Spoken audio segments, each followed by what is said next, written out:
মস্কোর হাড় কাঁপানো শীতেও এখন ক্রেমলিনের অন্দরমহলে বইছে উষ্ণ প্রেমের হাওয়া।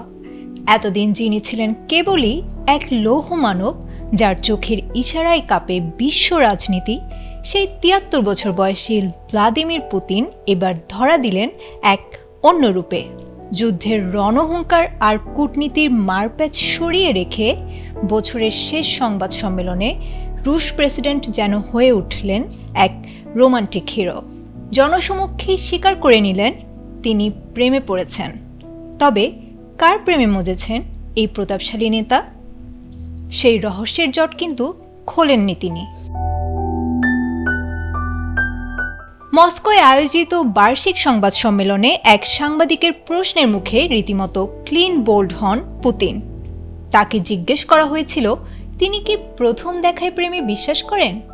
হাসি মুখে পুতিন সম্মতি জানালে পরের প্রশ্নটি ধেয়ে আসে, তিনি কি নিজেও এখন প্রেম করছেন? কোনো রাগঢাক না রেখেই স্পষ্ট জবাবে বলেন, হ্যাঁ। ২০১৪ সালে লিউদোমিলা পুতিনার সঙ্গে বিচ্ছেদের পর থেকে ব্যক্তিগত জীবনকে সাতচড়া দিয়ে আটকে রেখেছিলেন তিনি। যদিও অলিম্পিক জয়ী জিমন্যাস্ট আলিনা কাভায়েভার সঙ্গে তার ১৮ বছরের সম্পর্কের গুঞ্জন দীর্ঘদিনের।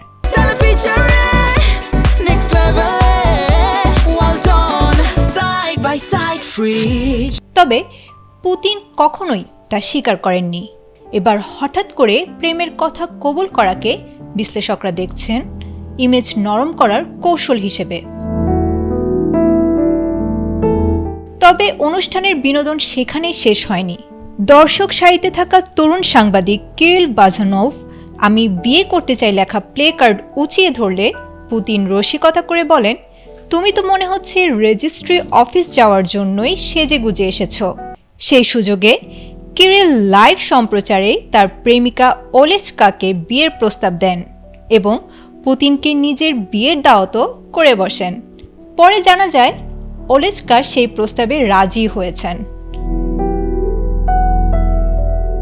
ইউক্রেন যুদ্ধ আর পশ্চিমা নিষেধাজ্ঞার মতো পাহাড় সমান চাপের মাঝেও এবারের সংবাদ সম্মেলনটি রাজনৈতিক উত্তাপ ছাপিয়ে এক মানবিক ও আবেগী আমেজে শেষ হয়।